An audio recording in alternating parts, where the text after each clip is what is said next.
Denise Epoté, bonjour. Bonjour, Merci beaucoup d'avoir accepté notre invitation. je vous en prie, c'est un plaisir. Pour moi, c'est un grand plaisir. Parce Et que, partagé. en dehors de toute l'admiration que j'ai pour vous, et puisque je suis votre carrière aussi longtemps que je me souvienne, et je rappelle que vous êtes la directrice générale de la TV5 Monde Afrique, Régional. régionale de TV5 Monde Afrique, et que vous êtes une icône pour nous toutes en tout cas. Donc vraiment, c'est un grand bonheur de vous avoir aujourd'hui dans Femmes et Pouvoir. Alors, bien évidemment, vous qui avez parcouru le monde entier, parce que tout à l'heure, j'ai découvert tous les badges d'une partie des conférences Auquel j'ai assisté, auxquelles oui. vous avez assisté. Il doit en avoir, je ne sais pas, des centaines. Et donc, dites-moi, évidemment, vous avez rencontré les plus grands de ce monde. Quelle est pour vous la signification du mot pouvoir? C'est la capacité à fédérer des énergies pour faire équipe et avancer ensemble. Ça, ce pouvoir-là, Il est au très quotidien, important, ouais. je trouve que c'est important. Est-ce que la super Denise Epoté, elle est pareille dans son environnement professionnel que personnel? Alors, pour la petite histoire, chez moi, on m'appelle la générale ou la colonelle.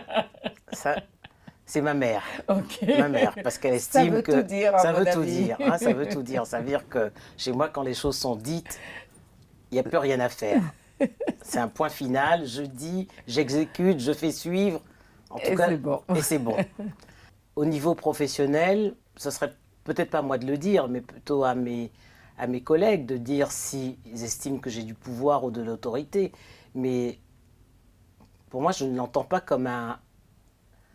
je ne le perçois pas comme un défaut. C'est une qualité, en C'est effet. une qualité. Ça peut être utile, en tout cas, pour ne pas se laisser marcher sur les pieds par les hommes. Très bien. Est-ce que vous diriez justement dans votre environnement professionnel qu'il y a une différence dans l'exercice du pouvoir selon si on est un homme ou une femme? Ah, tout à fait, incontestablement. Je pense que les femmes ont un rapport au pouvoir qui est totalement différent de celui qu'ont les hommes au pouvoir. Elles se sous-estiment beaucoup, elles manquent d'audace et forcément, le rapport au pouvoir n'est pas le même. Elles entendent partager le pouvoir pour arriver à un but, ce que les hommes ne savent pas toujours faire. Le pouvoir chez les hommes est quelque chose de solitaire, tandis que chez les femmes, je crois que le pouvoir se conçoit toujours sous forme d'équipe. C'est une équipe qui gagne, même s'il y a une meneuse, mais c'est une équipe soudée, et c'est encore mieux. Tout à fait. Comment arrive-t-on à préserver un équilibre entre vie familiale et vie professionnelle quand on est une femme avec autant de pouvoir, de responsabilités et la nécessité de bouger partout dans le monde? Moi, je crois qu'il faut hiérarchiser les choses et puis se donner des priorités. On ne peut pas tout faire. D'abord, quand on essaye de tout faire, il y a des choses qu'on fait mal. Voilà. Comme dit l'adage, hein, qui trop embrasse, mal étreint. Mal étreint. Donc je pense qu'il faut se donner des priorités. C'est comme ça qu'on arrive à gérer d'abord sa semaine. Hein. C'est ce que moi j'essaye de faire. Je me dis, comme je suis amenée à voyager beaucoup, le week-end, je le consacre aux êtres qui me sont chers. Si je ne suis pas épanouie dans mon travail, comment pourrais-je faire partager ou transmettre mon bonheur ou la qualité de vie à laquelle j'aspire au mien? J'en serais incapable. En tout cas, personnellement, moi, j'en serais incapable. C'est pour ça que j'estime d'abord que quelque part, il faut être un peu égoïste. Pensez à soi d'abord et aux autres ensuite. Parce que c'est parce que vous êtes heureux que vous rendez les gens autour de vous heureux. Et je pense qu'ils le ressentent. Une maman à la maison qui n'est pas épanouie, ça se ressent sur ses enfants. Faites-vous d'abord plaisir. Et après, vous pourrez donner des preuves d'amour aux autres, mais faites-vous d'abord plaisir. Si vous estimez que vos soirées sont hyper chargées, mais retirez des tâches à faire. C'est pas parce que qu'est-ce que vous gagnez à vouloir tout faire si vous le faites mal? Très bien. On entend souvent dire que les femmes qui ont du pouvoir, qu'elles ont dû sacrifier quelque chose, ça revient à ce qu'on disait tout à l'heure. Soit c'est du sacrifice, ou c'est la capacité à bien s'organiser. Est-ce que vous pensez que... Qu'est-ce que vous en pensez? Est-ce que ça a été votre cas? Est-ce que vous avez dû sacrifier quelque chose? Non. Non. Moi, je ne pense pas avoir sacrifié quelque chose. Enfin, il faudrait peut-être poser la question à mon entourage. qui peut peut-être estimer avoir été lésé, mais non, d'abord, je n'ai pas ce retour de ce genre de critique, donc j'estime que j'ai su trouver le bon équilibre pour mener les deux, et la vie familiale et la vie professionnelle. Et justement, si vous aviez un conseil à donner à des jeunes filles qui aspirent à céder au pouvoir, est-ce que par exemple ça pourrait être la recette dont on vient de parler ou Ah oui, moi je ouais. pense qu'elle est fondamentale. Ouais. Je pense qu'elle est fondamentale et elle ne réussit pas qu'à moi. C'est vrai que tout le monde me dit c'est pas évident à faire. Beaucoup de personnes me le disent, mais autour de moi, il y a des amis qui l'ont mise en pratique et je vois que ça leur réussit. Donc je pense qu'il faut trouver un bon équilibre. Et je persiste à dire que quand on n'est pas heureux, on ne peut pas rendre les gens autour de soi heureux. C'est pas possible. Il faut d'abord penser à soi. Si vous vous épanouissez au travail, investissez-vous dans votre travail, dans ce que vous aimez faire. Et puis, derrière, mais vous rendrez au centuple ce que vous recevez. Mais si vous êtes mal dans votre peau, Ça ne fonctionne pas. ça ne fonctionne pas.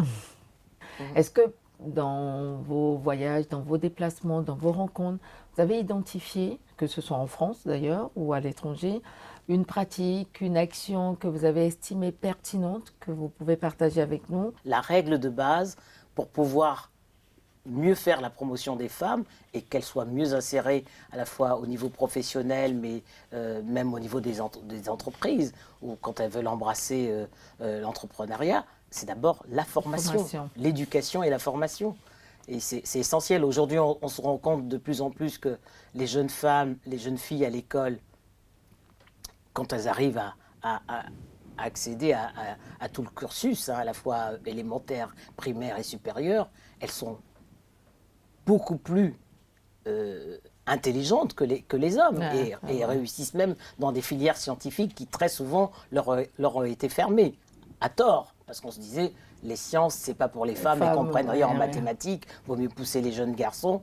Mais on se rend compte aujourd'hui quand vous regardez dans les statistiques dans les grandes écoles, que ce soit en Afrique ou en Europe, ce sont les femmes qui sont dans le top 5, c'est ça. Le top 5 des résultats. Donc pour moi, c'est essentiel. C'est d'abord la formation et l'éducation. Mais on note souvent, justement, en parlant de ces statistiques-là, que, par exemple, si vous prenez les écoles d'ingénieurs, à proportion égale, les filles, elles ont les mêmes ambitions, en fait, que les garçons. Mais une fois qu'elles arrivent sur le marché de l'emploi, on voit que certaines ambitions, en fait, sont revues à la baisse. Parce qu'à un moment, elles décident de donner la priorité à leur vie familiale. Ben oui, parce qu'elles deviennent mères, ce qui n'est pas le cas des garçons. C'est ça. C'est vrai que ça peut faire des bons papas, mais ça ne les immobilise pas 9 mois, hein, le fait d'être papa. Donc forcément, après, elles choisissent. Ouais. Elles se disent, je ne vais pas prendre une carrière ou embrasser une carrière où je serai amenée à me déplacer souvent parce que je n'ai pas sacrifié ma vie de famille, j'ai envie d'avoir des enfants, donc je veux me poser, je préfère faire de l'administratif que de faire de l'opérationnel où je serai aux quatre coins du monde. Après, c'est un choix, c'est un choix, mais il y a des femmes qui décident de le faire, de faire une parenthèse, le temps de faire leurs enfants, et après d'embrasser ces carrières plus opérationnelles. Mais au final, elles ne sont pas moins méritantes que les hommes, au contraire. Est-ce que vous avez une phrase, une devise qui illustre vos propos ou votre personnalité? Moi, je me dis toujours bien faire et laisser braire. Ça, c'est ma devise. Il ne faut surtout pas écouter, quand vous fixez un cap et un objectif, surtout ne pas se laisser distraire. Surtout ne pas se laisser distraire. Sinon, encore une fois, vous passez à côté, vous faites plaisir aux autres et pas à vous.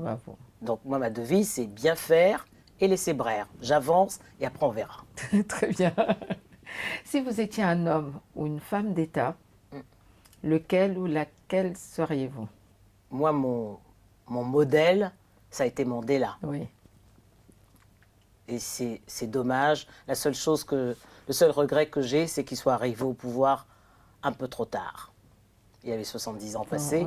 C'était trop tard pour mener les réformes qu'il avait envie de faire dans cette Afrique du Sud. Mais il reste pour moi un modèle. Très bien. Si vous aviez un jour pour changer le monde, par quoi commenceriez-vous?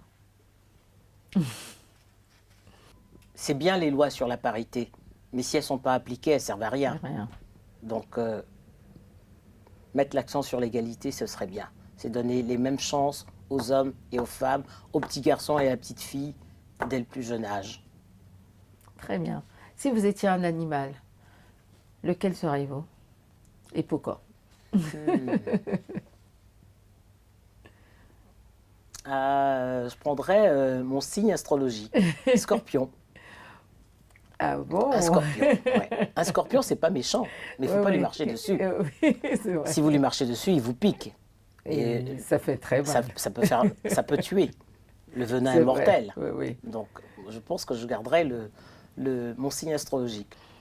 En préparant cette rencontre, nous avons demandé de nous apporter un objet, quelque chose qui pour vous symbolise le pouvoir et la féminité, ou le pouvoir ou la féminité. Qu'est-ce que vous nous avez apporté? Bah, il y a ça sur ma table.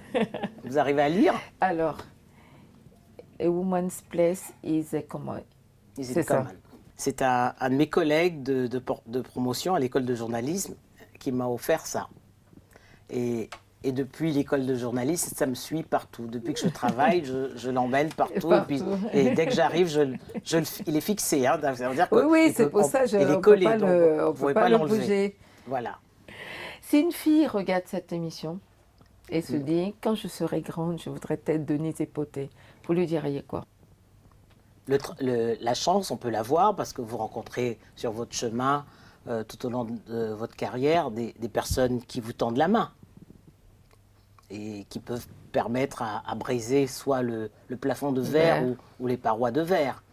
Mais je pense que si vous êtes une bonne professionnelle, Il faut du travail.